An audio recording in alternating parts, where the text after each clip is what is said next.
Kenapa kok gereja dalam hal ini kok ini ya diam? Bukankah ini suatu kebohongan gitu loh?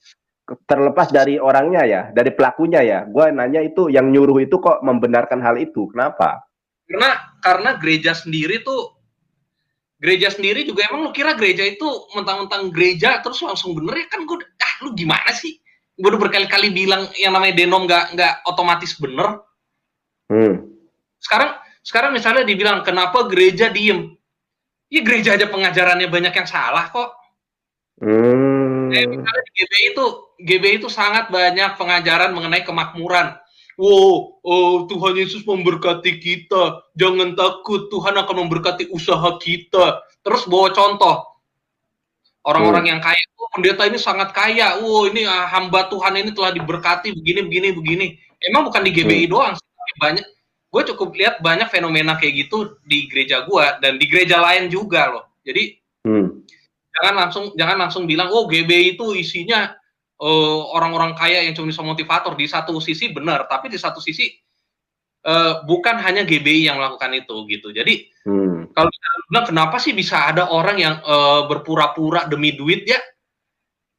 Di gereja aja mereka yang begitu, berikanlah persembahan. Haleluya.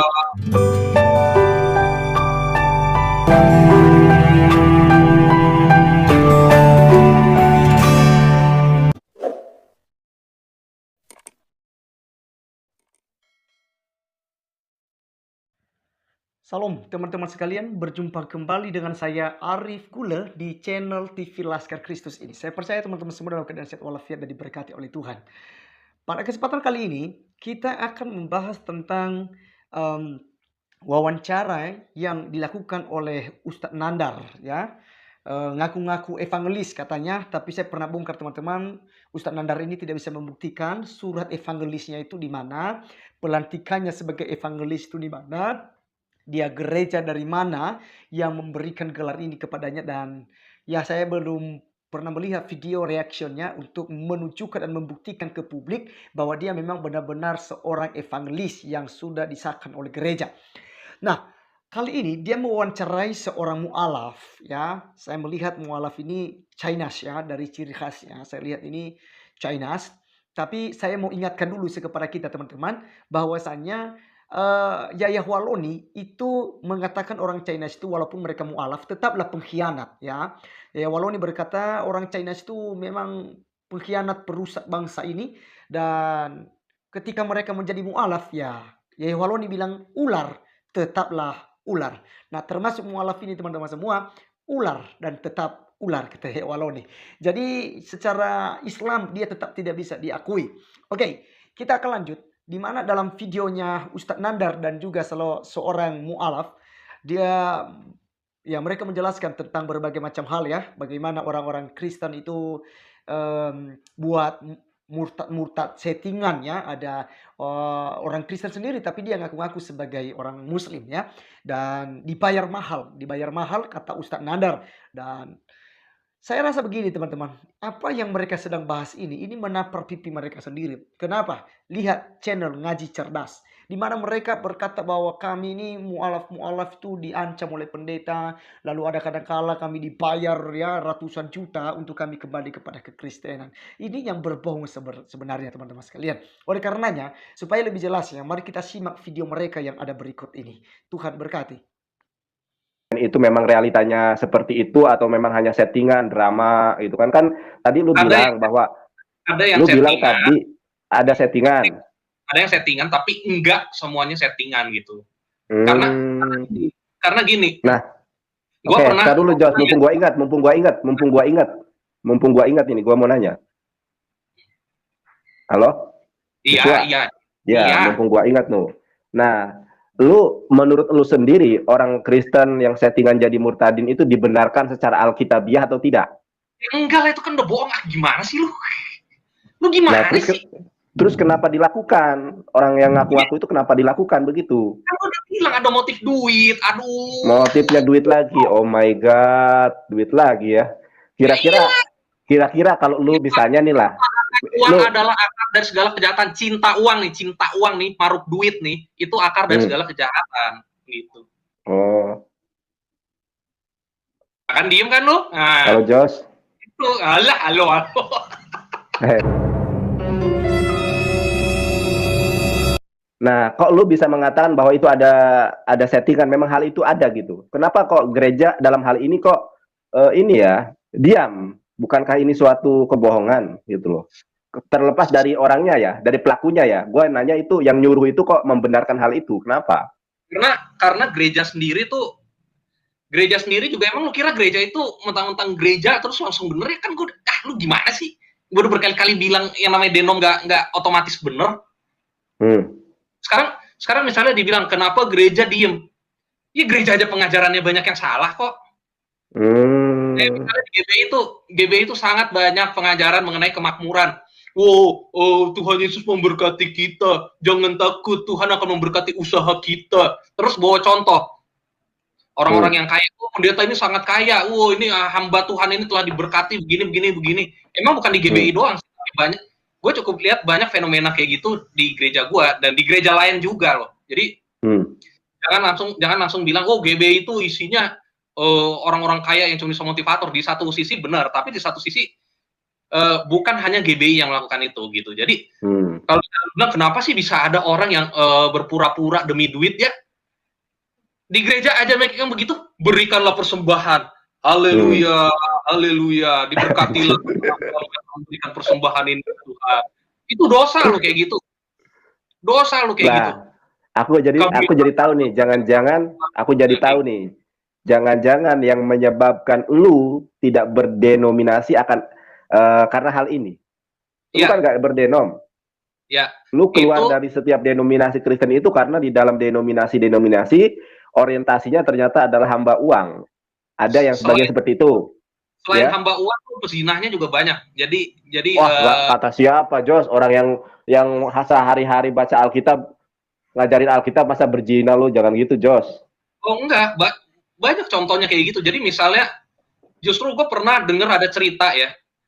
Ini kisah nyata apa bohong ini? Kisah nyata atau beneran?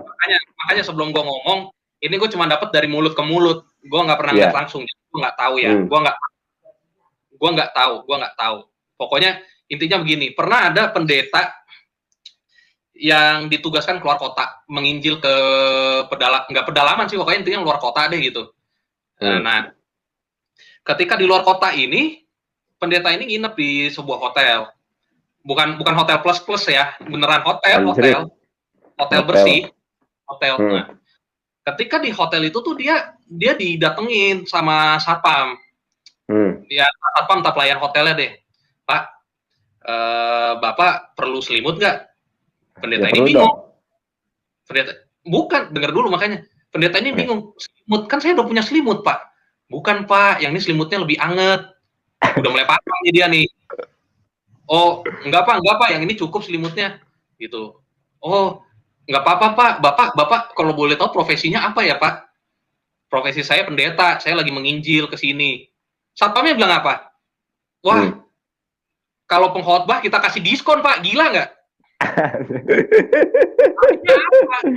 Banyak pendeta yang udah kesana ya, ke tempat tersebut. Itu yang namanya orang dikasih diskon artinya apa? Langganan, sering, ya nggak? Oh, gitu. Iya. Ya, teman-teman sekalian, sangat jelas ya kita di sini dan tentu saja kita bisa menilainya bagaimana mereka sedang memanipulasi sebuah percakapan dan juga yang mu'alaf yang berkata bahwasanya dia tidak berdenominasi, dia tidak memihak gereja ini gereja itu ya, karena katanya gereja itu cinta akan uang. Bahkan juga dia katakan ya, dia kutip dari kitab Ibrani itu teman-teman, Ibrani pasal 13 itu ayat 6, akar dari segala kejahatan adalah cinta akan uang. Nah teman-teman, saya pikir ini sedang menjatuhkan martabat gereja sendiri. Dan tentu orang ini tidak bisa mempertanggungjawabkan apa yang dia katakan. Ya, saya melihat dan saya menilai di sini bahwasanya Ustadz Nandar sedang menggali untuk mencari sesuatu hal yang dia bisa gunakan untuk menjelekkan kekristenan itu sendiri. Ya, dimana tadi kita melihat di awal bahwa Ustadz Nandar itu berkata bahwasanya kok bisa ya mereka melakukan semacam itu ya, motifnya apa gitu ya. Lalu waktu dia bilang lagi itu banyak itu pejinahnya di dalam gereja, ada pendeta yang berzina dan lain sebagainya ya. Nah, dari hal ini, Ustadz Nandar menggunakan hal itu. Oh, kamu bohong. Ah, lu bohong sih. Ya, masa orang yang baca Alkitab setiap hari lalu melakukan hal itu? Ini sebuah olokan ya dari Ustadz Nandar, teman-teman semua. Nah, tentu saja apa yang mereka sedang bahas ini kalaupun benar, ya kalaupun benar, ini hanya oknum. Karena di dalam kekristenan sendiri itu tidak dibenarkan, ya, tidak dibenarkan. Berbeda, ya. Ketika misalnya ada aturan semacam itu, ya silakan berzina, bebas lah, silakan poligami, boleh banyak istri, misalnya ya. Itu yang baru, ya ada dasarnya. Kalau ini kan tidak dasarnya teman-teman ya. Baca di Alkitab, tidak dasarnya. Poligami pun sebenarnya dilarang, tidak bisa gitu. Tapi yang melanggar hal ini adalah oknum.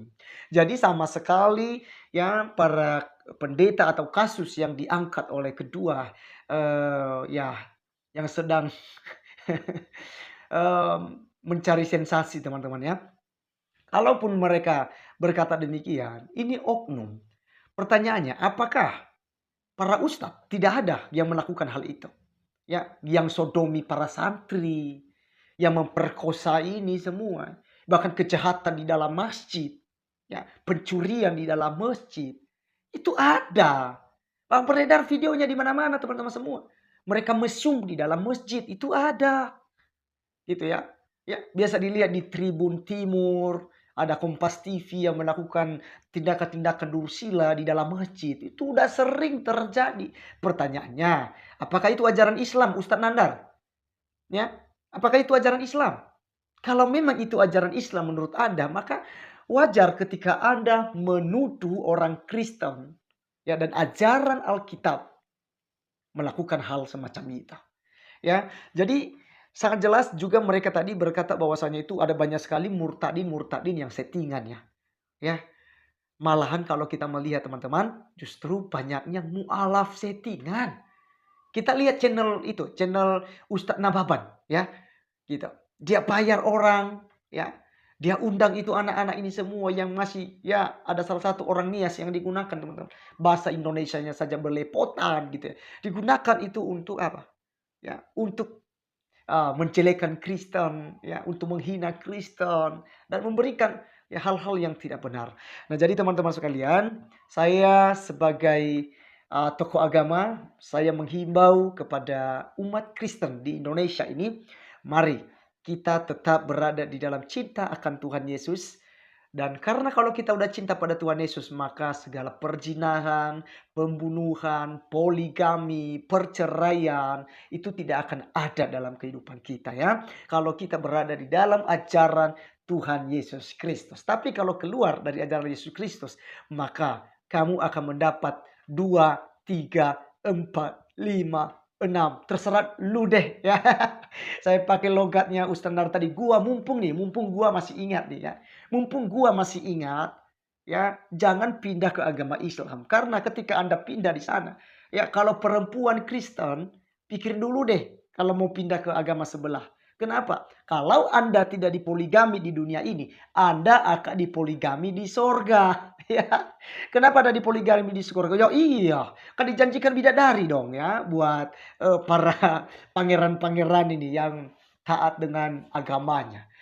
Jadi ya saya pikir teman-teman semua kalau kita mencari kejelekan justru saya juga bisa menguraikan kejelekan daripada umat Islam dan para ustadz. Bahkan di channel ini ada begitu saya bongkar banyak sekali para ustadz yang ya berdusta ya. Jadi saya rasa ini menjadi bahan lelucon kita teman-teman. Dan komentar saya juga pun tidak terlalu dalam-dalam ya. Sampai di sini saja. Kiranya video ini menjadi berkat buat kita semua. Tuhan memberkati. Salam.